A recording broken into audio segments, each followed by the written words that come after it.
everyone, and welcome back to the TackleShare YouTube channel. My name is Alicia, and if you are a repeat visitor, thank you for coming back. But if you're new to the channel, you're coming in right at the time that we're releasing a whole bunch of videos because we're doing an urban fishing tour of the GTA to highlight easy, accessible fishing locations for new novice anglers to cast a line and try and catch their first fish.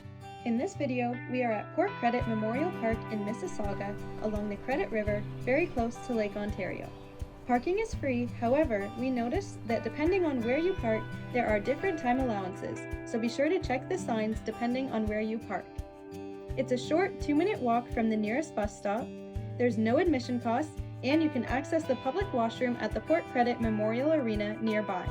There's a barbecue, a large pavilion, park benches, picnic tables, and lots of open green space to enjoy, as well as a basketball court, skateboard park, and a fully accessible playground.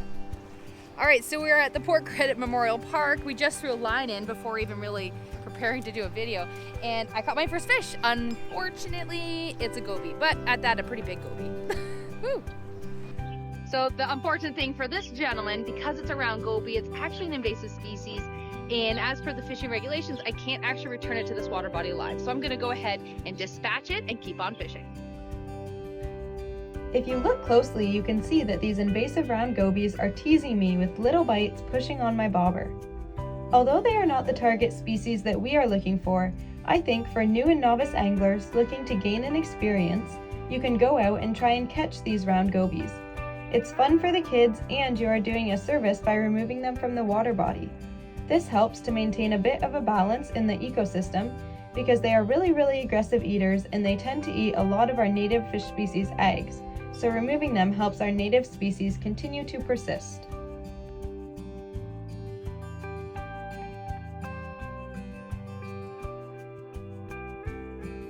If sometimes you try and set the hook too soon, if a fish just pulls it down and it doesn't fully engulf it, you can pull it right out of their mouth. But in this case, this goby did fully bite onto that hook and basically hooked himself. This is more the size of a goby that I'm used to seeing. A little bit more. Oh, and he unhooked himself. Definitely has the black dot.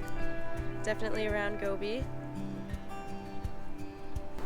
Bye, buddy. All right, so when we got here, we basically came straight from the parking lot, right over that way, and then walked straight out to where we hit the river. Andy and I are fishing happily, but also finding out that we're pretty much on round goby central. So because they are such an aggressive fish and they do tend to take over an area, we're gonna pack up here and move to a new spot because we really want to see if we can catch some other types of fish.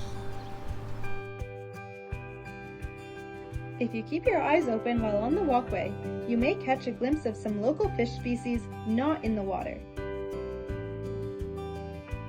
This site is very well maintained and has trails that lead to 2 accessible fishing nodes. We went off-roading a bit to do some fishing close to the river in our first spot, but the terrain is uneven, so proper footwear is very important. At our next spot, I decided to try fishing closer to the river to avoid getting snagged on rocks when reeling in, but Alicia stayed up on the fishing node and didn't have any trouble.